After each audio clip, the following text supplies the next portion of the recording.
İyi günler sevgili seyirciler, kardeşler, dünya Türkmenleri. Bugün müjdeli güzel haber var. Erkin Ses YouTube kanalı tekrar yayına başladı. Kardeşimiz gazeteci Ragıp Kamil İlbey tekrar yayınlarına başladı. Kendilerine geçmiş olsun diyoruz ve başarılarının devamını diliyoruz.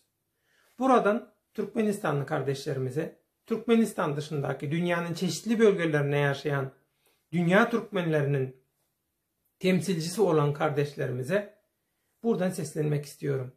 Erkin Ses kanalı dünya Türkmenlerinin ilk YouTube kanalı ve aynı zamanda uydu kanalı.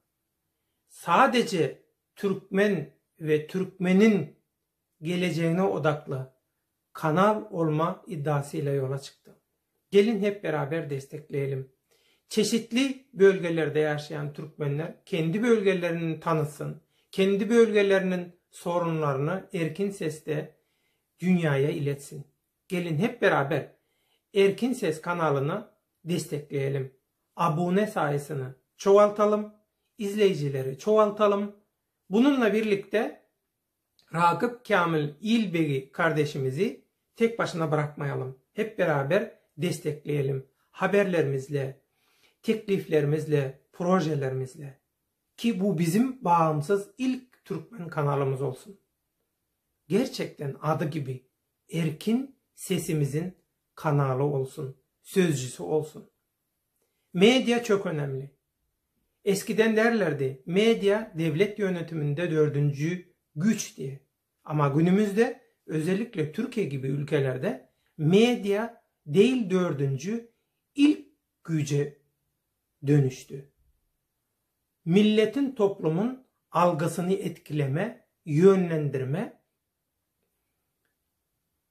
babında, anlamında medya ilk güce dönüştü. Uluslararası diplomaside, ilişkilerde, dünya siyasetinde de medya neredeyse birinci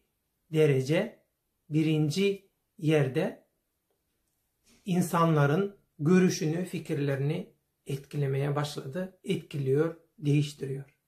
Bunun için Türkmen'in gerçek derdini dünyaya anlatabilmemiz için bize bir kanal lazım. Erkin kanal lazım.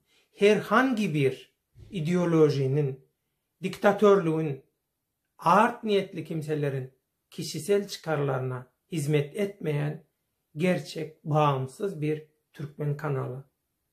İlk adayımız ve başarılı adayımız Erkin Ses. Gelin hep beraber haberlerimizle, resimlerimiz, videolarımızla, konuşmalarımızla, seslenişlerimizle Erkin Ses'i destekleyelim. Erkin Ses, tekrar hoş geldin. İyi yayınlar.